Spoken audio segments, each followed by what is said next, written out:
And that's why many of the Western scholars have written that when you enter the premises of a Sufi shrine, you cannot distinguish whether it's a mandir or a shrine because the similar formats are followed. Now these are intellectuals also seeing it from the outside. We are so ingrained into it that we don't even see it as a difference. So visiting a shrine is a powerful impact onto your five senses and the oral senses, A-U-R-A-L, not O-R-A-L. The oral senses are actually sharpened by Qawwali there. So Qawwali becomes, the moment you navigate all this and you reach the main courtyard of the shrine, there is where a Qawwal is sitting or situated, and he sings this music for you. So by the time you get out of it, you've actually sensitized yourself and you've gone out. Which happens so organically that I'm listing it as 1, 2, 3, 4, 5. We actually don't even list them as 1, 2, 3, 4, 5. We just come out of it. You have a wonderful video presentation that you wanted to play for them. Yeah. So I'll play that for a reason, and that is to address an aspect that how Qawwals move from one language to another. We live in a world where we are now talking about languages being Hindu or Muslim. So it is very important for us to understand that how Qawwali as a music form can integrate everything. So the Qawwal can sing Kabir and then suddenly bring Bulle Shah into it. Bulle Shah, by the way, was a Punjabi Sufi saint who wrote in Punjabi. Kabir wrote in Khadi Boli, 2 different languages.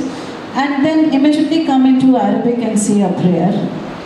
And move on to Persian and quote Amir Khusro.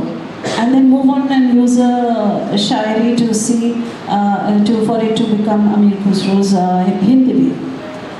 Now how seamlessly it happens is what I want you to see in that video. Can we have the Qawwali capsule? You can see further such videos on YouTube, but for the moment I'm showing you one video where the Qawwal himself is talking about it. And see how seamlessly he moves from one aspect to the other.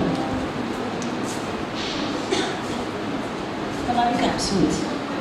And this is a Qawwal from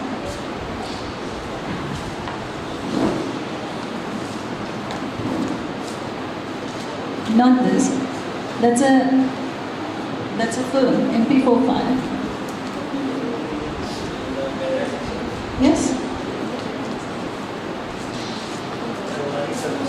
I don't know. Second last. Yeah.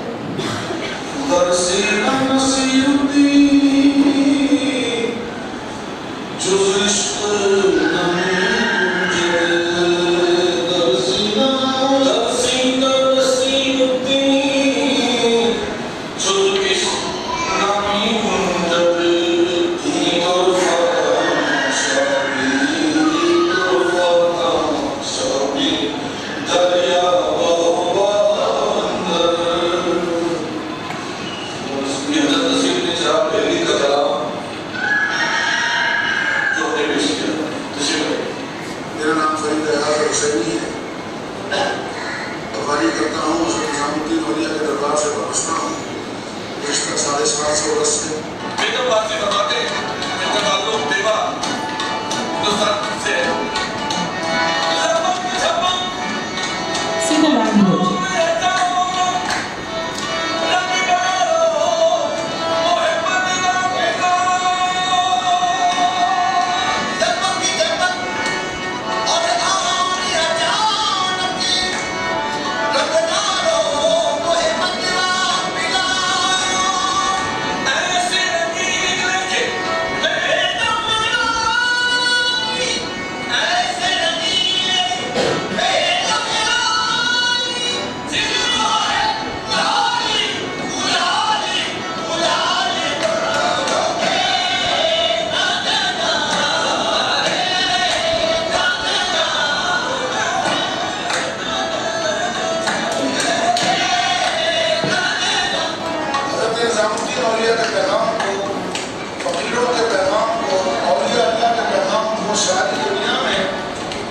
सारे बुजुर्गों ने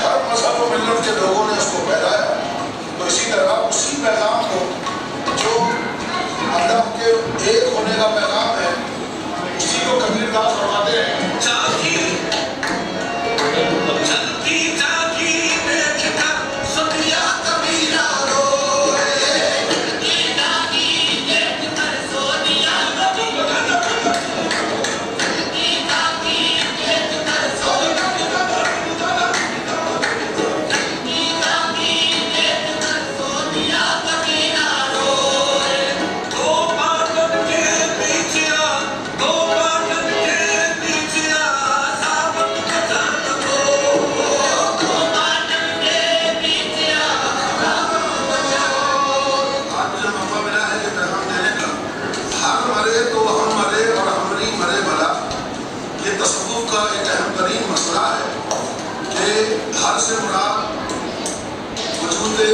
जाते इलाही है, और चूंकि उसको मौत नहीं है, जात को मौत नहीं है, तो इसी तरह जात की सिफात को भी मौत नहीं है, और हम सिफात इलाहिया में उसके इल्म को भी मौत नहीं है।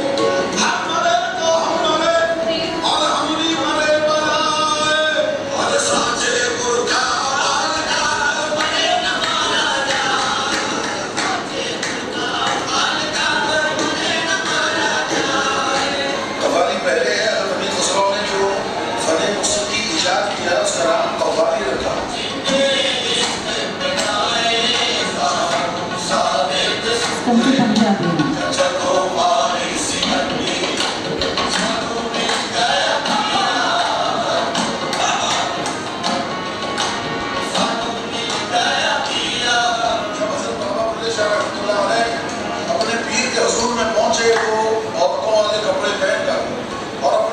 सामने खड़े होकर तवाइफों के अंदाज में ठुमका लगाया, तो बेख्तियार पीर के चेहरे पर मुस्कुराहट आ गई। फरमाते हैं, जदों वाले सियती सानू मिल गया पिया,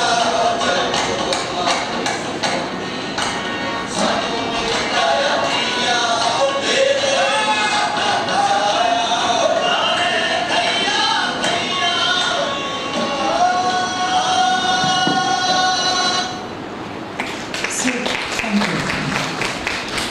So you see how they navigate, you know, we talk about strategic borders of countries, of, societies, but how seamlessly they navigate all and make it into a format, and that format, it's important that what that format is addressed at, it's only addressed at ishq and love. There's nothing else, whether they are talking about Begum Shah Warsi, about Kabir, about Bulle Shah, about Nizamuddin Aulia, about Amir Khusro, about Rumi, whichever, the core concept is about love. They move very fluidly across, in the course of one performance itself, they move fluidly from Kabir to Bulle Shah to Amir Khusro, and so This actually was a very famous number. I don't know, आप लोग के शायद time से थोड़ा पहले का है, Coke studio में एक कंगना करके आया था, which was actually a raging top of the charts, which was sung by them. So they actually went and gave a presentation of that Kangana to Chirag Dehli Sahab, and sang it there, and that's what we shot. But the important thing is that why again I come back to the word that we say that they are uneducated and you and I are educated. They can speak all these languages, they understand all these languages, and the importance is that the line of thought, the chain of thought which is being communicated in a particular composition has to remain that. Within that they intersperse different languages because they have an organic, moving, filtering audience usually for themselves. They don't know. They put in Bengali words, they put in Punjabi. It reaches out to anyone. But the important thing is that they maintain the concept throughout. They don't change that. But they're free to use different words. Along with this sort of fluidity, the other thing that the book brings across, and there's your essay in it also, we often say that Qawwali is a Muslim, Islamic tradition. However, there's a strong influence of the Bhakti Sufi thing on Qawwali, and you have coined this phrase called Sanatani Qawwali. So, I knew that this is the only question that's going to be asked from me after my 14 years of work at every platform. Yeah, so like the whole concept of Qawwali being seen as a Islamic tradition, to you writing an essay on what you call Sanatani Qawwali, Qawwalis that are that talk of Shiva and Ganesha and Radha and Krishna. So could you please elaborate on that? And it's absolutely fascinating what this opens up for the study of Qawwali. See, I wanted to say that this is Hindustan. इस यहाँ पर कोई भी चीज़ आप एक box में fit करके नहीं छोड़ सकते, क्योंकि over the centuries there has been so much of a traversing that has happened that for you to now sit and filter out and say this should fit into this box and this should fit into this box is a futile exercise, and that will never give any result. So even in this, now coming to this, that while Qawwali, actually the Qawwali, yes, it starts with call, which is to Hazrat Ali, and the old Qawwals sing that as the first composition. Man kuntu Mawla, Faza Ali Mawla. The one who is my master, Ali is his master too. So they have a complete deference to Hazrat Ali, which is there. Having said that, there is Krishna, who just wavers and meanders into Qawwali very easily and goes away. There is the same Qawwals that you heard. They have a Qawwali, Kanhaiya Yaad Hai Kuch Bhi Hamari. Millions of views on YouTube. There is, everyone knows, I don't know if here you know or not, but there is something called Kakori kebabs. Is everyone aware of it? I don't see the students nodding. So there is a very delicacy which is known as Kakori kebabs, and people are very fond of it. Kakori is a small town in UP. So Kakori kebabs are world famous, but we don't know that in Kakori there was a Sufi saint, Shah Turab Ali Kalandar, who wrote 2 volumes of poetry on Krishna. And his poetry, till date, is sung by the Qawwals in that shrine as Krishna poetry, and nobody raises a question to it. So these have existed. But interestingly, I want you to show that photo of Sanatani Qawwali. During my research, now that Krishna I knew about Shah Turab Ali Kalandar, but there was a revelation that happened to me when I found a document, which I must stay. There was a document I found published in 1935. Very soon, it will be 100 years back, and I'll say a century-year-old document. Published in Banaras, which was Qawwalis. Now, had it been a bhajan sangre, it would have been very normal that it's a bhajan sangre to Hindu gods. It had Qawwali to Ganesh ji ki aarti ki Qawwali, Sita Haran ki Qawwali, Draupadi Chiraran ki Qawwali, Krishna ki Qawwali, Ganga Maya ki Qawwali. Now we keep moving. Shri Qawwali Shri Ramchandra ki, Qawwali Shri Devi ji ki, Qawwali Krishna Naam. Aage, just keep flowing them. Just keep moving them to the other. Yeah. Qawwali Banshi Choran Wala, Qawwali Chir Haran Leela. Move. Shri Qawwali Radha Krishna Rahasya Leela. And if you see, interestingly, the script is written like, the Hindu bhajan mythological text. Yeah. Now, if you see, Qawwali Sudama Leela, move further. Qawwali Harishchandra. Now, stay here. See, there's a Qawwali Sanatan Dharma. Now you know why I titled my essay as Sanatani Qawwali. This was a term never used earlier. But here is a Qawwali of Sanatan Dharma written in 1935 I haven't found records of it, perhaps because I said these are traditions which have never been documented well. Maybe I'll find Qawwals who are perhaps singing this, but the fact that this was written, published in the domain, never banned as a book, it is not among the list of banned books, means that it existed in our society. It is a possibility that Qawwali as a music form can build the bridges to the boxes that we are creating. And that's why I feel that it's very important that Qawwali should live as a tradition and should not die off. Another fascinating... And I'll just say that this actually I found as with a collector, Shri A.N. Sharma. This book is part of his collection. I've just taken it to document it in my book. One of the other fascinating aspects is the fact that, barring Hindi cinema, Qawwali, the form of Qawwali, and it's fascinating that it takes a woman to bring out the first book on Qawwali, I said, because the format of Qawwali sort of has always excluded women from performing. You hear of all these Qawwals that we see, most of them have been men. So, yet the book also documents a phase where almost 51 records came out with women singing Qawwalis. Would you sort of, elaborate on women in the performance of Qawwalis?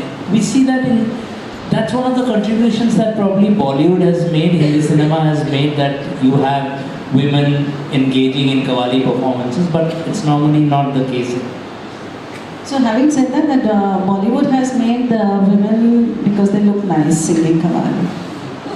वो तिरछी टोपी लगा के कनारकली पहन के यहाँ पर वो ज्वेलरी लगा के ताली बजाते हुए, the women look nice. So Bollywood has given women space, not by virtue of their capabilities as artists, but for the visual appeal as So having said that, anyway, Bollywood is not there to teach us history. Bollywood is there for a sense of entertainment, and we should only look at it like that.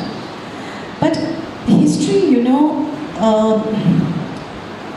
how should I? Okay, so history has been written only by men. Women have never recorded history. Please, everyone, the youngsters, please notice that. Even women histories have been written by men. What a woman did, whether the woman is good or bad, has been ordained by a man who was writing history. Tell me how many women have written history? We don't have. So that is where the thing comes in, and that's where my perspective comes in. That if a woman, if even, firstly, women histories are not there. 50% is wrong. The rest of the 50% is a man's perspective of the woman. वो भी उसका भी 50% चला गया. अब हमारे पास बचा क्या मुश्किल से 15-20%. We can't recreate it because we can't go back to that time and find the sources, as you were saying. We can't.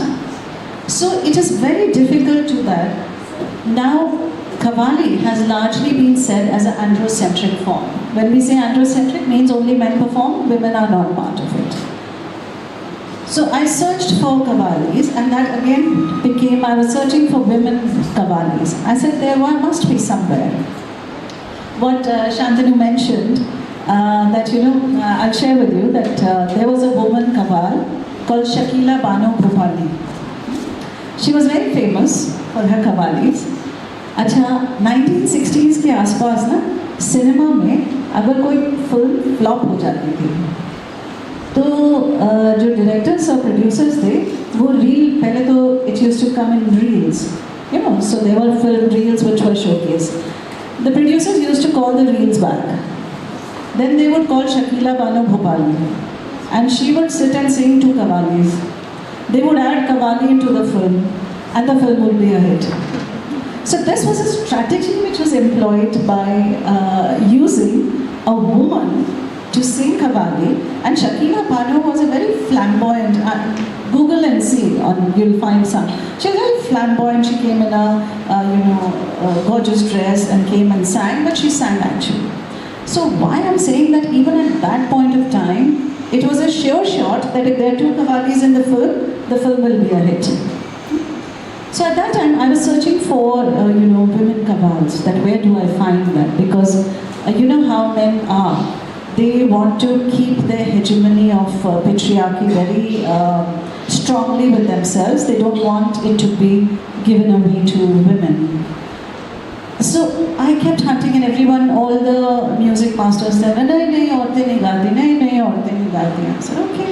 Then I met A.N. Sharma, who has a gramophone records. He has some 10,000 or maybe more. And we were hunting for gramophone records on Qawwali.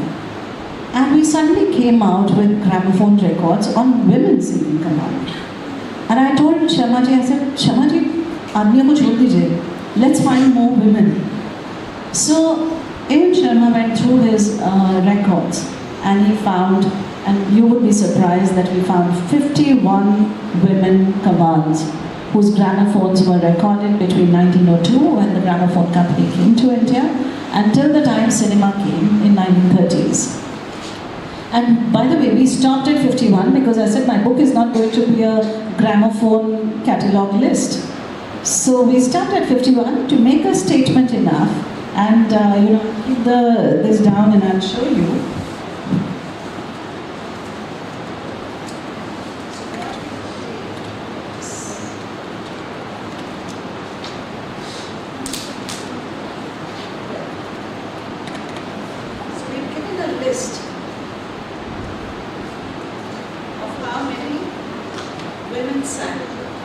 With the gramophone record number, with the Qawwali they sang, and the woman, and which year it was released. So we've given that. So this helps us navigate, there are very few spaces that women are given in any field. And we have to navigate and find those spaces for women. So this purpose was to navigate that space for women presence into a very strongly androcentric tradition that we today know Qawwali as. But this disproves it. Just a couple of questions to bring the discussion to a close and throw open a narrative. Is somebody keeping note of time? Yeah, I'm keeping note of time, so that's the reason. Just a couple of ending questions. So you document Qawwali, the scholarship, the photo essays, bring together text and image. Was it important that Qawwali be seen as much as heard and read about? Like,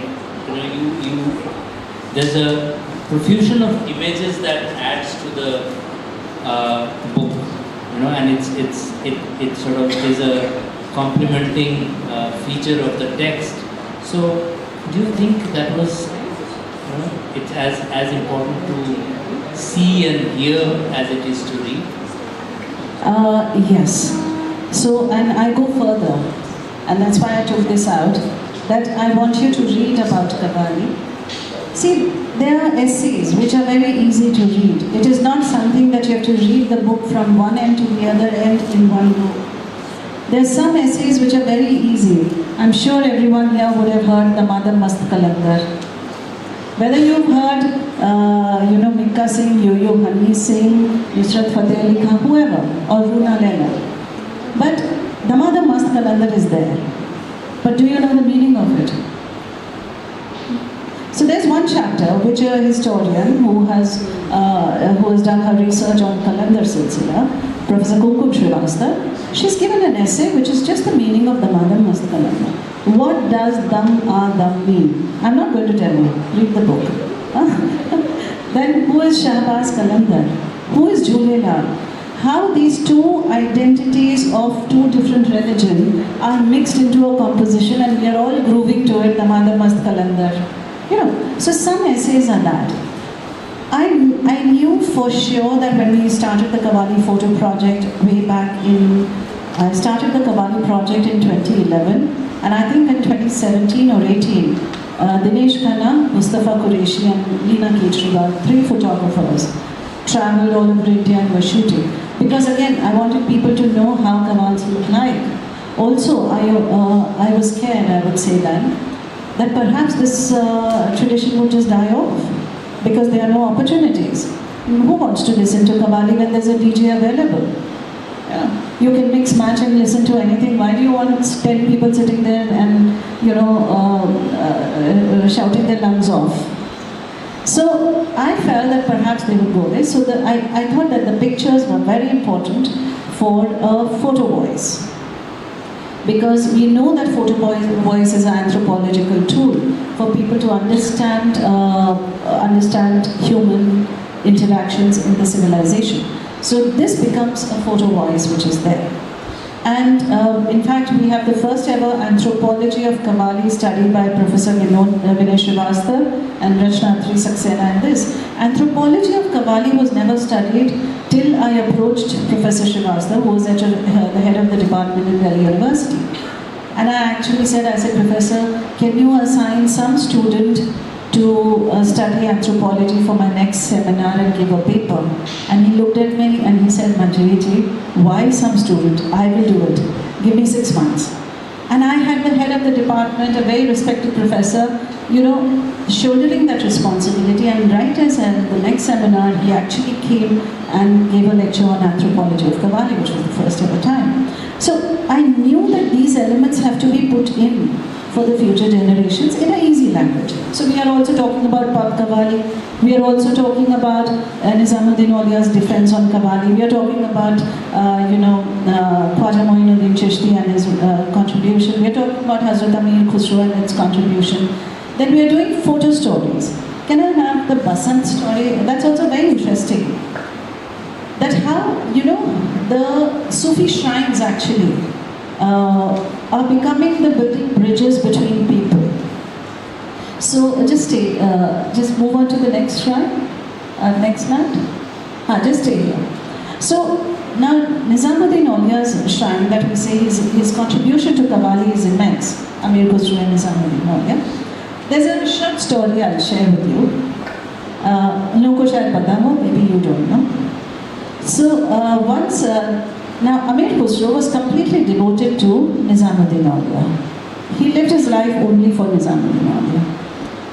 Once Nizamuddin Aulia's nephew passed away at a very young age. So the Hazrat Nizamuddin Aulia was very sad. He wasn't smiling. And Amir Khusro was very worried because he felt that he couldn't see his peer smile. Then one day what Amir Khusro sees is that there are a group of men and women. There is a temple in Delhi called Kalkaji. So he saw a group of men and women wearing yellow clothes and singing and dancing and going to Kalkaji. So Amir Khusro asked them that, why are you doing this? So they said, we are singing and dancing for our God. So he asked them that, do you think that your God will be happy with this? So they said yes. So what does Amir Khusro do? He comes back to the place where Nizamuddin lives. He wears yellow robes. He gets the Qawwals to wear yellow. And they all enter his house singing Qawwalis and entering. Now because Amir Khusro was a serious spiritual musician and a person, seeing him dressed in yellow and coming with Qawwals, in a way, brought a smile to Nizamuddin's face. That was the 700 years back. Till date, on Basant Panchami, which is a Hindu festival, if you enter Nizamuddin shrine, from morning till night, everyone is dressed in yellow. They are singing Basant. All day Qawwali that starts at morning at 11 and finishes at 2 in the night. One by one the Qawwals are singing. It's a festivity. So we've tried to capture that also.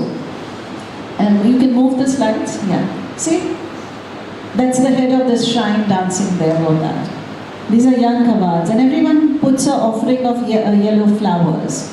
Next. Basant. It's a Hindu tradition. हम लोग भी तो पीला चावल खाते हैं, पीला कपड़ा पहनते हैं बसंत पंचमी के से. See this? It's such a festive atmosphere there. So this is why I knew that the pictures, now if I write about this, I've written, but I've written a composition also that Amir Khusro wrote on Basant, but a visual for people is more powerful to see. So the pictures were as important, the photo stories, as the essays which were there. And apart from that, there's a very interesting essay. When we say Qawwali, Qawwali is Qawwali.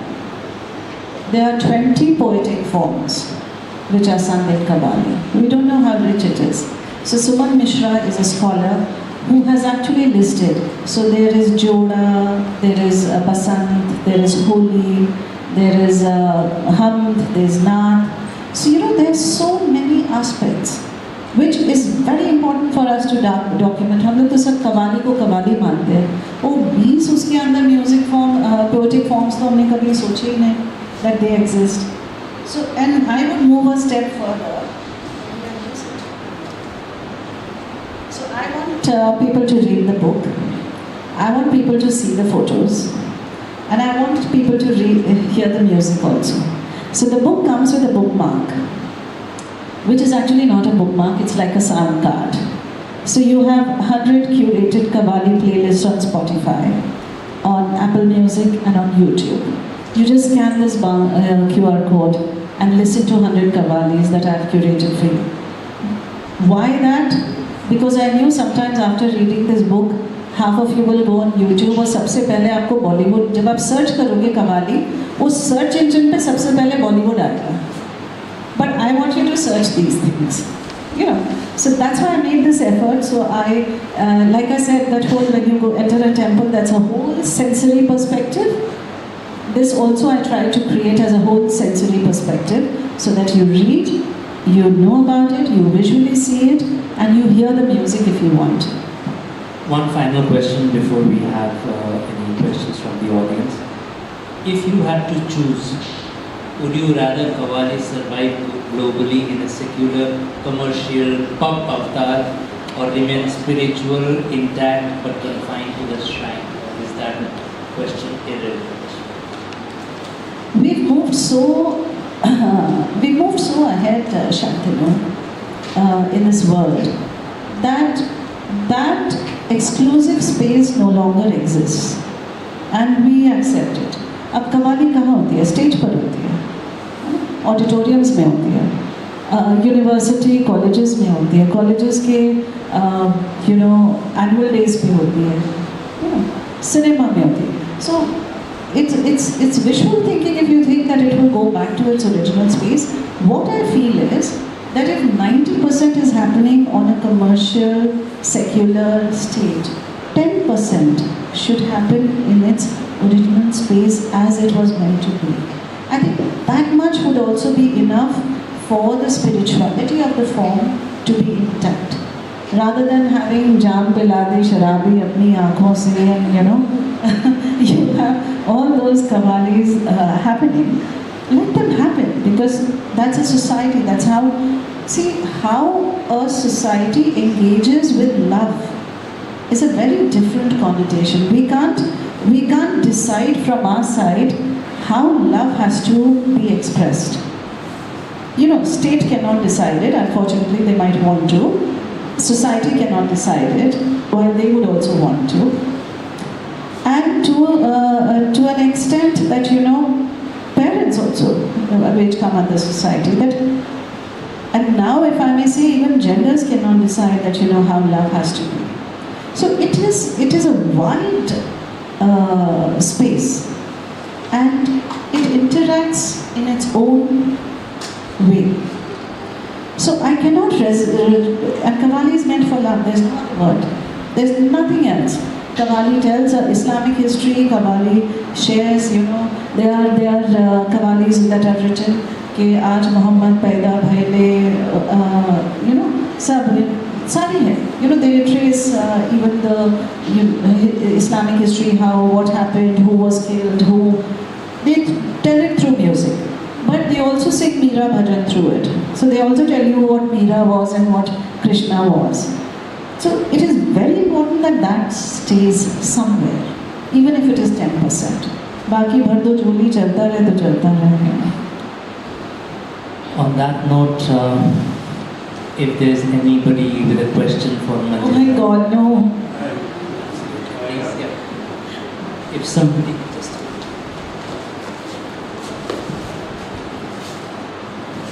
Hi. Actually, my question is in two parts, and okay.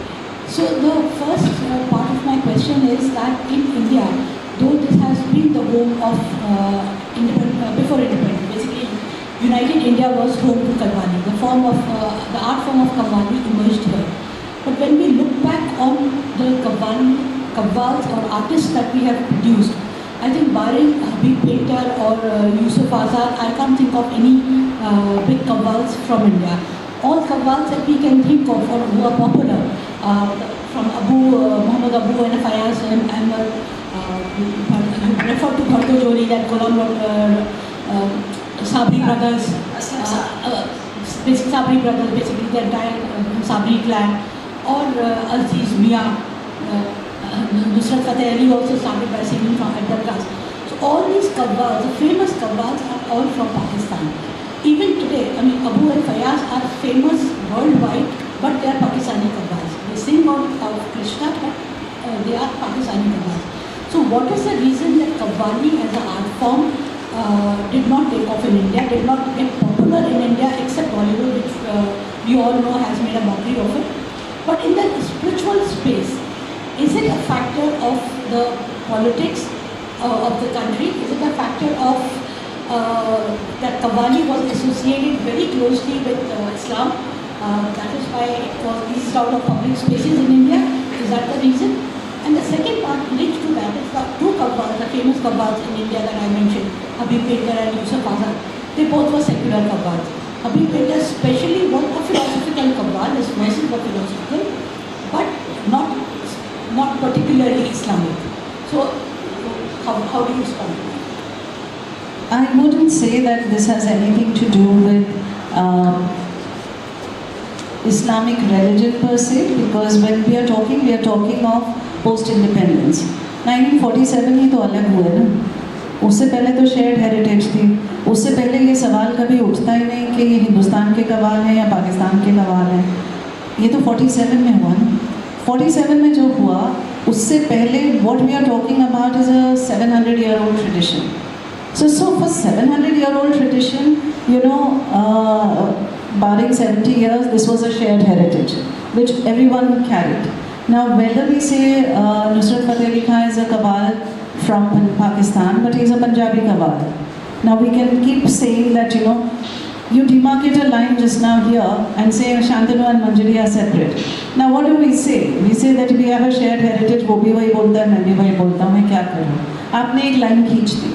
So, what you're saying is right, that, they got the Punjab part which had the Qawwali with it, because they have the, if I may say, the shrine of Baba Bulle Shah and Baba Farid there. But we have Nizamuddin Aulia here. So now when we are coming, see, there is also an aspect that India, vis-a-vis compared to Pakistan, has many music forms. If you go from Kashmir to down south, there are varied music forms that have to be even classical music, and apart from that, other music forms. What happened with Pakistan was that they had a very limited music form, which was Qawwali, concentrated over it. They had a limited music form of Qawwali and partly classical music. So if you ask, there are very few classical music names that you would find. You would not find a Pandit Jasraj. You would not find a Hari Prasad Chaurasia. You would not find, Amjad Ali Khan Sarod. So if we compare, then we see that the musical elements, because in that division got concentrated in India, and in that division, that section got concentrated in Pakistan. So logically, I will say that it thrived there, and the artists developed. Now we can question कि भाई हिंदुस्तान और पाकिस्तान तो shared heritage थी, वहाँ सरोद वाले क्यों नहीं पैदा हुए, वहाँ सितार वाले क्यों नहीं पैदा हुए, वहाँ फ्लूट वाले क्यों नहीं पैदा हुए, हिंदुस्तान में क्यों हुए. So these are things that we can see now from a different perspective. But if we see from a shared heritage point of view, this belonged to all of us. it was just geographically, strategically, in a way, positioned that it got concentrated in a certain place and it thrived there. So I don't think it has anything to do in last 70 years of our independence, anything to do with so much as Islamic issue. Because I did a Qawwali Mehfil in November at India International Center in Delhi. We had 450 seats and we perhaps had about more than 800 people. Not everyone was a Muslim. In fact, largely everyone was a Hindu. So somewhere it still strikes a chord with the Hindus more than the Muslims, I would say. Cinema tells it differently. Sir, you had a question. I would want the children to ask some question. If you were sleeping off all through my talk, then that's very unfair. वो तब तक मैंने उनको hint दे दिया, वो question सोच रहे हैं.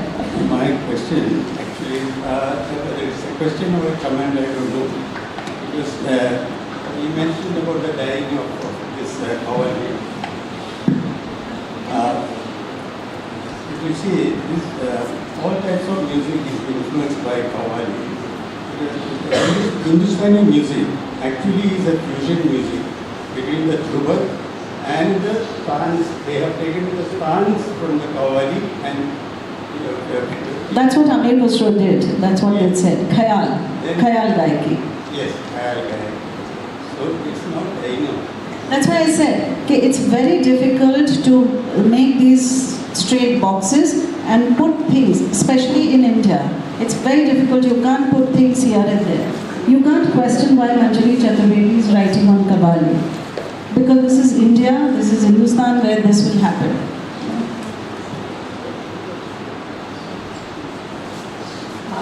If there is any student, I'm perfectly happy to wait. They're perhaps asking ChatGPT what to ask. That's not fair? If we can have one last question before we I just thought that there is probably a different or maybe an additional explanation to what you are saying about why they end up with all the qawwals and they end up with everything else. You see, from the late 19th century, Sufism came under tremendous attack among Indian Muslims, and the silsila that got hit the hardest were the Chishtiyas. So the Qawwali tradition began to be looked down upon within the Muslim community in India, in Muslim communities of India, in a big way. As a result, except for the dargahs of Salim Chishti, Nizamuddin Auliya and Moinuddin Chishti, you do not have any major khanqahs of the Chishtiyas in India anymore, whereas peculiarly in a much more supposedly bigoted Pakistani Muslim society, the Chishtiyas are flourishing. So the Qawwali tradition, despite the fact that the attack was very strong in what is today Pakistan, it has survived. And in India, in a different kind of a situation where Muslims have to increasingly wear their faith on their sleeves, there is an insistence on uniformity of practice. And Qawwali has accordingly taken a hit among the Indian Muslims in a big way. So except for, you are absolutely right, among the Chishtiyas subculture, it doesn't survive. The question I had was, I'm certain you have written it in the book, but you haven't played it out for the students. So you are repeatedly talking about Qawwali being rooted in ishq. Ishq for whom? So there are, ishq is seen as a all-pervasive factor. There is ishq-e-majazi and there is ishq-e-hakiki. There are two definitions of ishq which are actually said.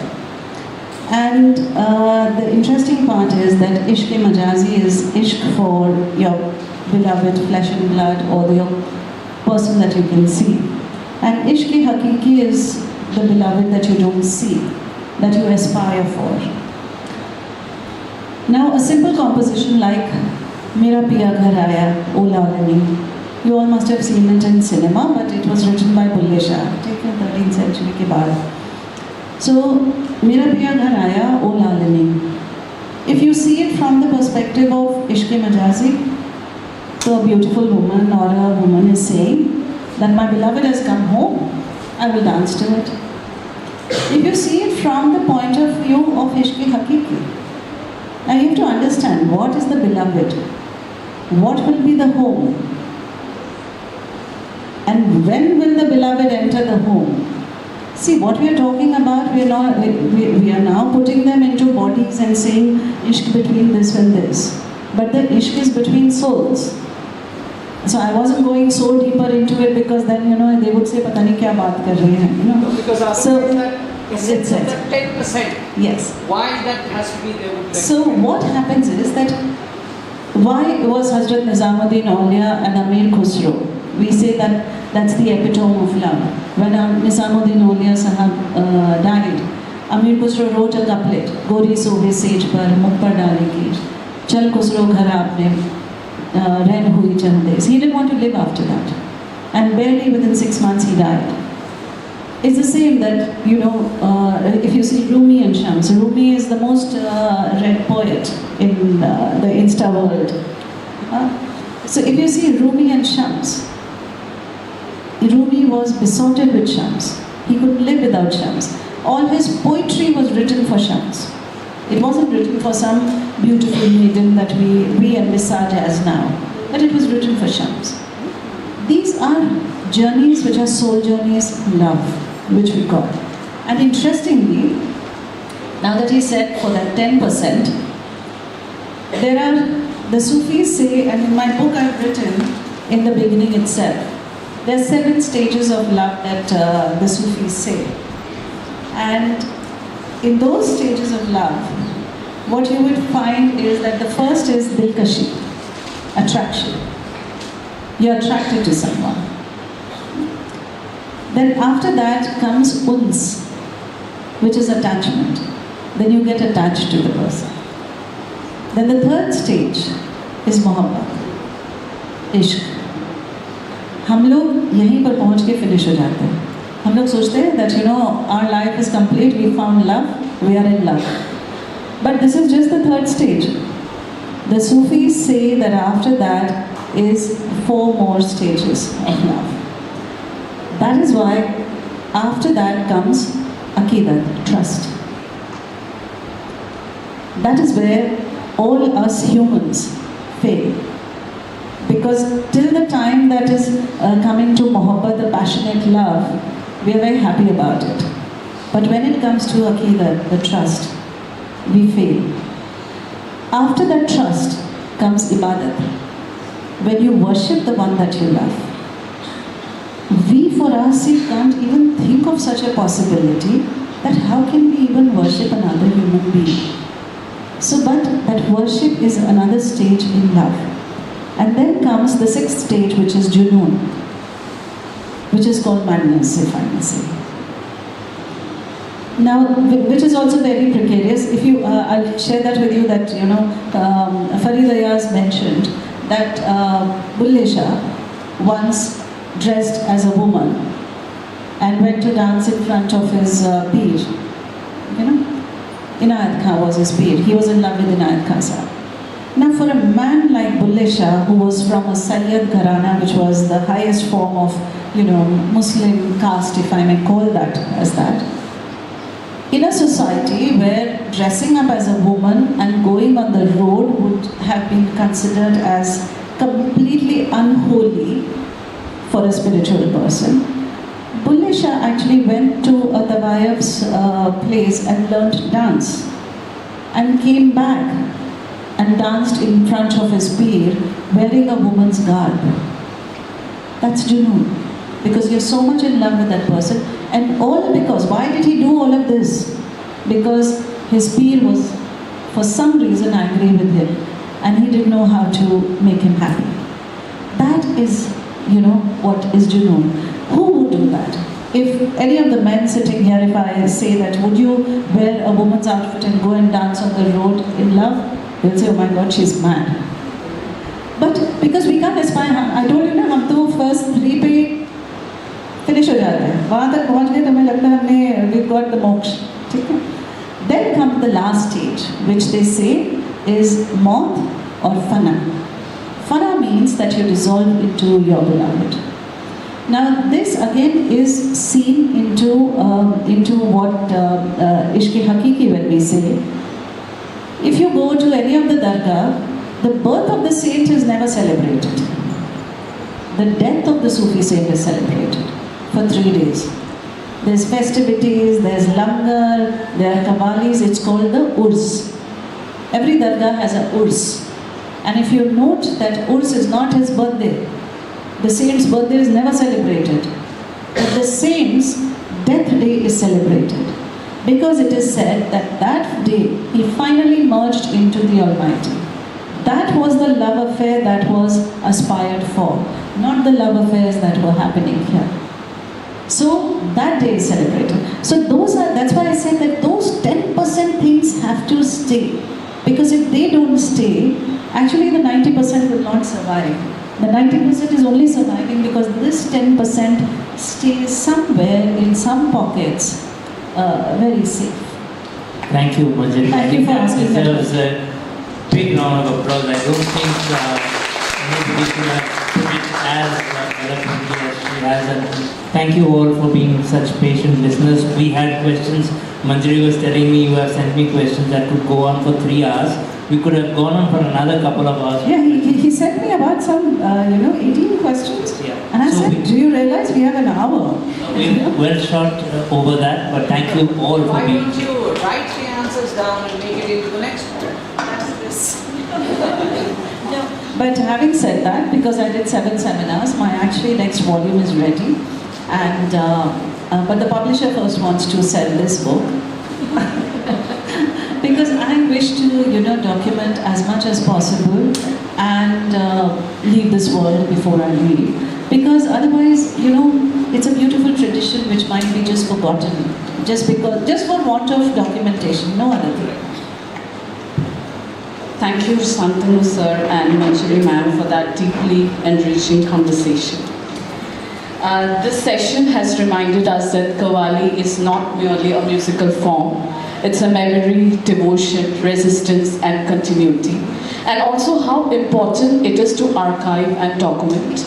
And this session truly establishes the essence of the importance of Qawwali. And I would quote Manjari ma'am that the core concept of Qawwali is love. We have traveled today from the shrines to stages, from archives to living practices, and from history to revival. Conversations like this help us understand that art is not static, it breathes, evolves, and returns in new forms. As a faculty of Women and Gender Studies, it was really an intriguing session because when Qawwali is written by a woman questioning history, and when Qawwali said that it is centrocentric and there's no women qawwals, there's a woman who questions and finds out 51 women qawwals and she documents it, and that's what, if history was written by a woman, it would never have been history, it would have been maybe his/her history, and we might not just know a few Jhansi ki Ranis, we might have known 5,100, I don't know how many women in the history. And as a faculty of Women and Gender Studies, I could not stop but to mention this.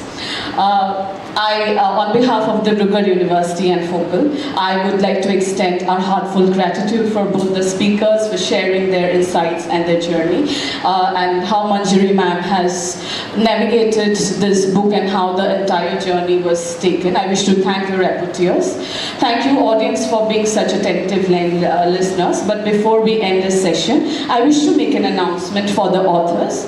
Authors are requested to proceed to the Authors Lounge, take their refreshment, and thereafter they are requested to attend the formal inaugural session scheduled at Rongkhor at 4:15 p.m. Thank you once again, and please join us again for this 4:15 p.m. at Rongkhor. Thank you once again. This is Vernali Das signing off. Thank you.